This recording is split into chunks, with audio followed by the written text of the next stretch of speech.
لیکن صرف یہاں تک نہیں، انہوں نے ایک مساق معیشت کا بھی ایک انہوں نے آفر کر دی. اور یہاں میں ناظرین کو بتاتا چلوں، یہ مساق معیشت کا جو یہ سلسلہ ہے یہ آج شہباز شریف نے کوئی نئی چیز کوائن نہیں کی ہے. یہ 2011 سے گاہے بگائے مختلف اوقات پہ یہ ڈسکشن ہوتی آئی ہے. لیکن یہاں پر جو مریم نواز صاحبہ کا جو موقف ہے وہ صرف اس پوائنٹ آف ویو سے ہے کہ وہ کسی طرح کی کوآپریشن عمران خان کے ساتھ ایکسیپٹ نہیں کرنا چاہتی. وہ کہتی ہیں کہ جناب ہمیں یہ شخص کسی طرح سے قابل قبول نہیں ہے. جہاں پر آپ نے میثاق جمہوریت کی بات کی، آپ کو یاد ہوگا کہ دہشت گردی جب عروج پر تھی تو تمام پارٹیز نے بیٹھ کے نیشنل ایکشن پلان ایک بنایا ٹیررزم کے خلاف. ابھی معیشت کی صورتحال اس طرح کی نازک صورتحال ہے، اور جیسے ہم ابھی پچھلے سیگمنٹ میں بات کر رہے تھے کہ اس ملک کو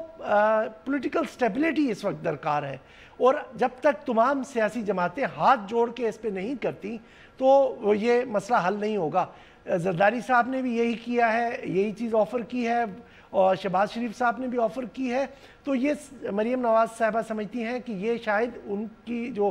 پی ٹی آئی کی حکومت ہے اس کو کسی حد تک لیجیٹیمیسی دے گی اپوزیشن کی طرف سے، تو اس لیے وہ اس کی مخالفت کر رہی ہے. گریٹ ریسپیکٹ باقر صاحب، مجھے اس پورے پروسیس کو کوئی خاص یہ تعمیری قدم مجھے نہیں لگتا. اب یہ کہنا کہ جی میثاق معیشت پہ ہم اتفاق کرتے ہیں یا اختلاف کرتے ہیں، شہباز شریف جب کہتے ہیں کہ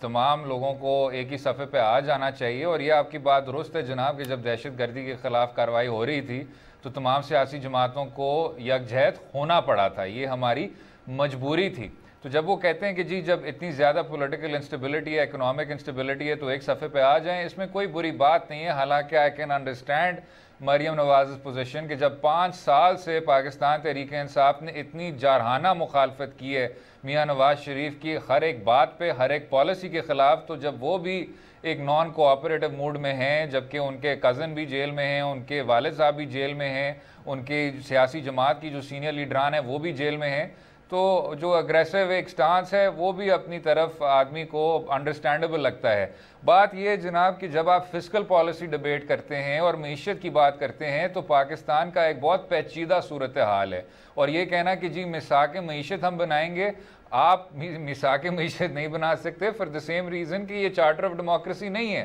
چارٹر آف ڈیموکریسی میں آپ نے 6-7 نکات رکھے تھے سامنے کہ جی ہم وہی 90 کی دہائی کو پھر سے نہیں دہرائیں گے، اور پرویز مشرف کی جو ایک ڈکٹیٹرشپ ہے اس کے خلاف ہم جنگ کریں گے. ادھر آپ کیا کریں گے سر؟ ادھر آپ کے ٹیکنیکل ایسپیکٹس ہیں، اکنامک ایسپیکٹس ہیں. اگر آپ کو ایک تعمیری طور پہ ایک کنسٹرکٹیو طور پہ اس کو ڈیبیٹ کرنا تھا، مثبت طور پہ ڈیبیٹ کرنا تھا، تو باہر کے ممالک کی طرح آپ کو ایک شیڈو بجٹ پریزنٹ کرنی چاہیے تھی، آلٹرنیٹو فسکل پالیسی سامنے رکھنی چاہیے تھی. کہنا چاہیے تھا کہ حکومت نے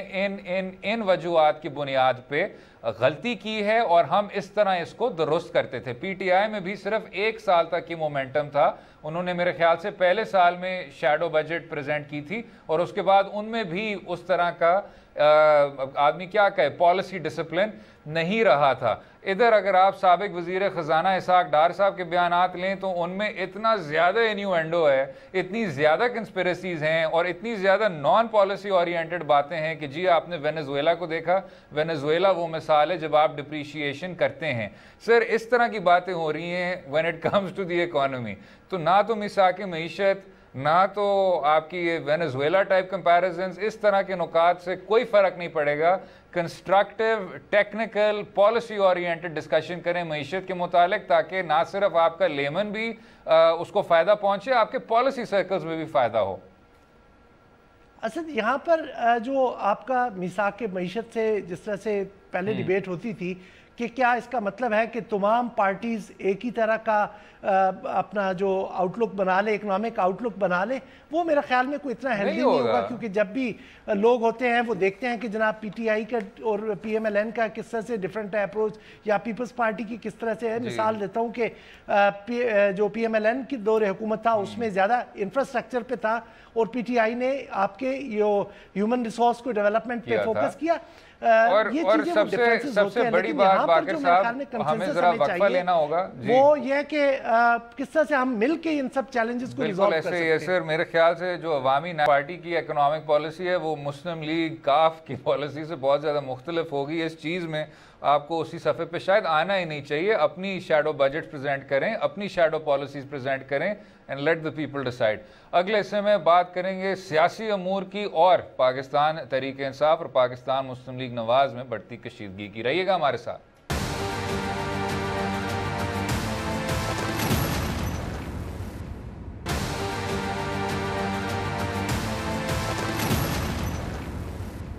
بیک ٹو دورہ 2013 سے 2018 کے دور کے بارے میں اکثر کہا جاتا ہے کہ پاکستان تحریک انصاف نے پی ایم ایل این کو مستقل پریشان رکھا تھا. کچھ لوگ تنقید کے طور پہ کہ عمران خان صاحب کی کنٹینر کی سیاست تھی, اور کچھ لوگ تعریف کے طور پہ کہ اسی وجہ سے ایک مثبت اپوزیشن نے حکومت کی سروس ڈیلیوری کو کسی طرح سے امپروو کیا. 2018 کے بعد جب تمام سیاسی جماعتوں نے دھاندلی کا الزام لگایا تھا تو کچھ ایسے امکانات نمایاں ہو رہے تھے کہ اپوزیشن پاکستان تحریک انصاف کے ہی رجحان کو کنٹینیو کرے گی اور اسی طرح کی جارحانہ سیاست اپنائے گی. لیکن پچھلے کچھ دنوں میں حالانکہ آصف علی زرداری کی فیک اکاؤنٹس کیس کے سلسلے میں گرفتاری ہوئی, جبکہ شہباز شریف کے ساتھی خواجہ سعد رفیق اور سلمان رفیق اور ان کے صاحبزادے حمزہ شہباز شریف کی تینوں کی گرفتاریاں ہوئیں.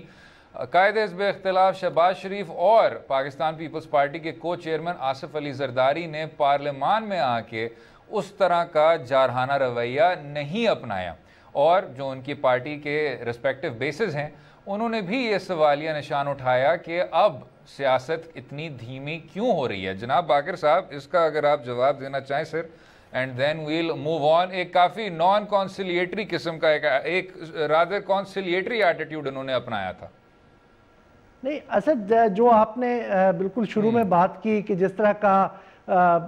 آپ کو بیانیہ یا جس طرح کی ایک کافی زیادہ سخت زبان پی ٹی آئی نے اختیار کی رکھی اپنے دور اپوزیشن میں, وہ شاید ابھی بھی ہمیں نظر آ رہی ہے. وہ کوئی زیادہ اچھا کوئی ایگزامپل نہیں ہے جس کو یہاں پہ ابھی ایمولیٹ کیا جا رہا ہے. وہ پارلیمان میں آج بھی ہمیں ان کی جو تھوڑی سی گونج سنائی دیتی ہے اکثر, جس طرح کی گالم گلوچ ہوتی ہے, اس سے سیاستدانوں کا اپنی کریڈیبلٹی انڈرمائن ہوتی ہے. وہ گونج پی ٹی آئی سے پہلی بھی تھی, چاہے وہ اسلامی جمہوری اتحاد ہو, چاہے وہ ذوالفقار علی بھٹو کی پاکستان پیپلز پارٹی ہو. ہماری سیاسی جماعتیں عموماً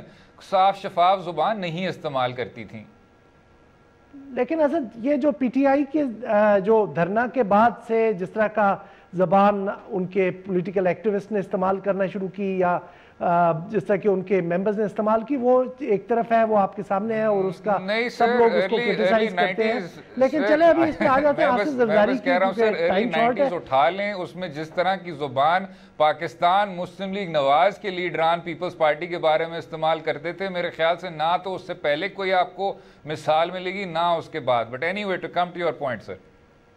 جی اچھا, تو اب جو ہے کہ آصف علی زرداری اور شہباز شریف اس ہفتے کی جو بجٹ ڈیبیٹ ہے اس کی سب سے دو بڑی ڈس اپوائنٹمنٹس ہیں. آصف زرداری صاحب کو پروڈکشن آرڈرز پہ لایا گیا, یہ ایک الگ بحث ہو سکتی ہے جب ہمارے پاس اس کا پورا ایک سیگمنٹ پہ ہم ڈسکس کریں تو پروڈکشن آرڈرز کی کیا پوزیشن ہے وہ ڈسکس کر سکتے ہیں. لیکن جس طرح سے وہ لائے گئے اس سے لگ رہا تھا کہ کسی طرح سے ہم ڈیل نہیں کہتے لیکن کہتے ہیں کہ انڈرسٹینڈنگ کے تحت لایا گیا, اور وہ بالکل واضح تھی کہ آپ کو ایک سبڈیوڈ قسم کے آصف زرداری نظر آئے. نہ تو انہوں نے نیب کی بات کی, نہ اپنے کیس کی بات کی, انہوں نے جا کے میثاق جمہوریت پہ بات کی, انہوں نے حکومت کو آفر کیا کہ جناب میثاق جمہوریت کر لیتے ہیں, اور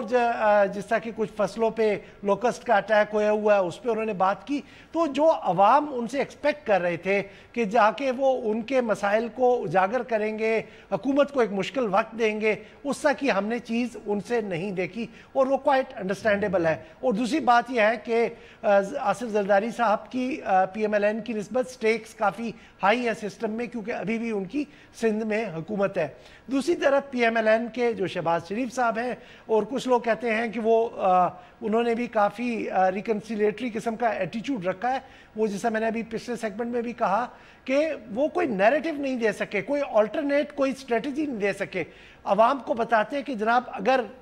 پی ایم ایل این حکومت میں ہوتی یا ان کے اتحادی جو اس وقت اپوزیشن میں ہیں وہ حکومت میں ہوتے تو شاید لوگوں کو وہ محفوظ کر سکتے تھے ان تمام چیزوں سے، یہ مہنگائی سے، ٹیکسز سے، یہ اور یہ غلط طور پہ بے جا طور پہ ان پہ ڈالا گیا اور کس طرح سے ایک نامناسب قسم کا IMF کے ساتھ ایگریمنٹ کیا گیا. انہوں نے بالکل ایک لمبی تقریر، تقریباً 2.5 گھنٹے طویل تقریر کی، اس کے اوپر جا کے وہ لوگوں کو شاید مطمئن نہیں کر سکے، جس کی وجہ سے اب ان کی پارٹی کے اندر بھی آپ کو رفٹس نظر آنا شروع جناب ہوئی. if you take a walk in their shoes، Asif Ali Zardari صاحب نے ایک یادگار ہم آپ کی اینٹ سے اینٹ بجا دیں گے تقریر کی تھی، اور اس کے بعد جو ان کے ساتھ بھی ہوا،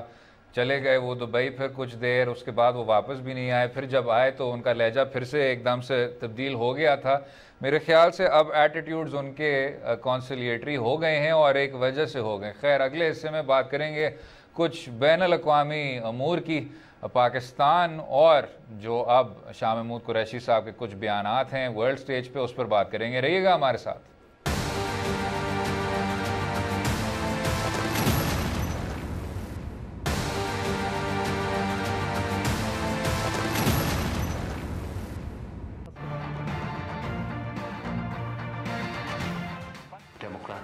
And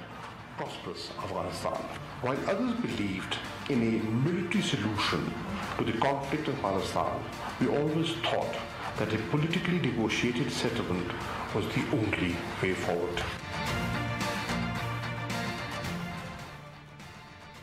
ویلکم بیک ٹو دو رائے. وزیر خارجہ شاہ محمود قریشی صاحب کا کہنا تھا کہ افغانستان نے ان جنگوں میں بہت زیادہ کچھ سفر کیا ہے، لیکن افغانستان کے بعد سب سے زیادہ متاثر ہونے والا ملک پاکستان ہی ہے. شاہ محمود قریشی صاحب نے 80 کی دہائی کی جو کہی جاتی ہے اسٹریٹیجک ڈاکٹرن، اسٹریٹیجک ڈیپتھ کو رد کرتے ہوئے کہا کہ پاکستان صرف چاہتا ہے کہ افغانستان میں امن ہو اور کہ افغانستان کی منصفانہ طور پہ منتخب حکومت افغان لوگ کی پوری طور پہ نمائندگی کر سکے.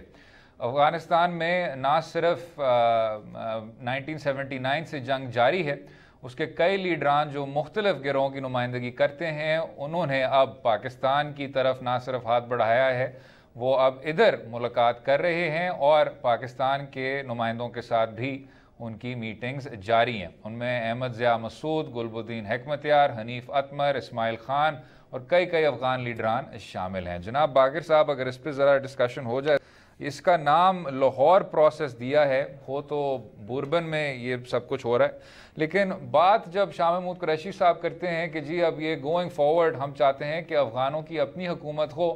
ٹو بی ویری آنیسٹ سر، 2-3 دہائی پہلے بھی پاکستان کا یہی موقف تھا کہ افغانستان کا جو پیس پروسیس ہے وہ صرف اور صرف افغان لیڈ ہو سکتا ہے، اس میں افغان نمائندے ہی پہل کر سکتے ہیں. کس طرح دیکھتے ہیں جناب، یہ کوئی خاص شفٹ تو نہیں نظر آ رہا اور شاید ہونا بھی نہیں چاہیے؟ کافی عرصے سے پاکستان کی یہ پوزیشن رہی ہے کہ جو افغانستان کا قیام امن کا عمل ہے وہ افغان جو لوگ ہیں وہ خود سے فیصلہ کریں. لیکن اگر آپ جو یہ آپ کی یہ ٹریک 2 کا انیشیٹو کو اس طرح سے دیکھیں اگر، تو آپ کو شاید بہتر سمجھ آ جائے گا کہ جو اس کے ارد گرد ڈیولپمنٹس ہو رہی ہیں. ایک تو یہ ہے کہ افغان صدر 27 تاریخ کو پاکستان تشریف لا رہے ہیں اور یہ تقریباً 3-4 سال کی بریک کے بعد آ رہے ہیں. اس تمام عرصے کے دوران پاکستان اور افغانستان کے درمیان جو بد اعتمادی تھی وہ کافی حد تک بڑھ گئی تھی، لیکن وہ اب اس کے بعد آ رہے ہیں اور ایک کوشش کر رہے ہیں کہ کسی طرح سے ہم ان مسائل سے اب باہر نکل سکیں. دوسری طرف جو طالبان اور امریکہ کے درمیان قطر میں مذاکرات ہو رہے تھے، ان کے تقریباً 6 ادوار ہوئے ہیں اس سال کے شروع سے لے کے اب تک، تو وہ ان میں پاکستان نے بھی کافی حد تک کنٹریبیوٹ کیا ہے. تو کہا جا رہا ہے کہ وہاں پر بھی جب اگلا 7واں دور اگلے مہینے کے اوائل میں ہوتا ہے تو اس میں بھی بریک تھرو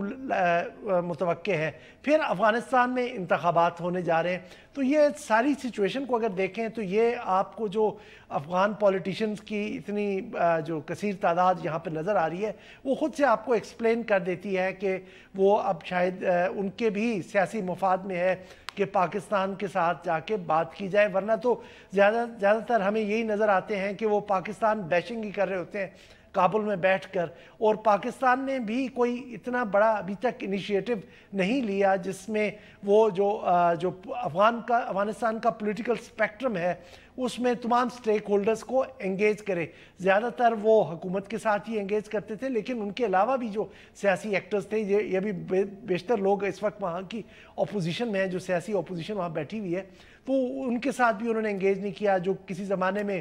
ناردرن الائنس کہلاتے تھے, اس کے ساتھ بھی کچھ کافی عرصہ پہلے کچھ انگیجمنٹ ہوئی, وہ وہاں پہ سلسلہ رک گیا. تو یہ بہت ایک اچھی چیز ہے, ایک مثبت چیز ہے جو اب ہو رہی ہے, شاید دیر سے ہوئی ہے لیکن بہرحال ہو رہی ہے, اور امید یہی ہے کہ اب اس میں پیش رفت ہوگی, اور پاکستان اور افغانستان کے درمیان جو بد اعتمادی کافی عرصے سے چل رہی ہے وہ کسی طرح سے ہم اس کو اب عبور کر جناب سکیں. شاید یہ بھی بات کرنی چاہیے کہ ماضی کے تلخ تجربوں سے سیکھنا چاہیے. ان کی پاکستان بیشنگ میں شاید ہمارا تو اب کوئی اس طرح رول نہیں ہو سکتا, یہ شاید افغانستان کو ریفلیکٹ کرنا ہوگا کہ پاکستان نے ان کے خاطر کتنا کیا ہے اور کچھ دہائیوں کے لیے کیا ہے. لیکن ریاست پاکستان شاید اپنا قبلہ اس طرح درست کر سکتی ہے کہ اس بار اداروں کو اور افغانستان کے مستقبل کو سپورٹ کر سکتی ہے. متنازع پرسنالٹیوں کو اور متنازع شخصیتوں کو شاید اتنا زیادہ سپورٹ نہیں کرنا چاہیے. افغانستان میں جو ایک ڈیموکریٹک اور ڈیولپمنٹ فوکس پروسیس ہے, اس میں بھی پاکستان کو اپنے بھائیوں کا ہاتھ بٹانا چاہیے. امید ہے آپ کو آج کا پروگرام پسند آیا ہوگا. مجھے اور باقر سجاد کو اپنی رائے سے بھی آگاہ کیجیے, اور کل تک اجازت دیں. خدا حافظ.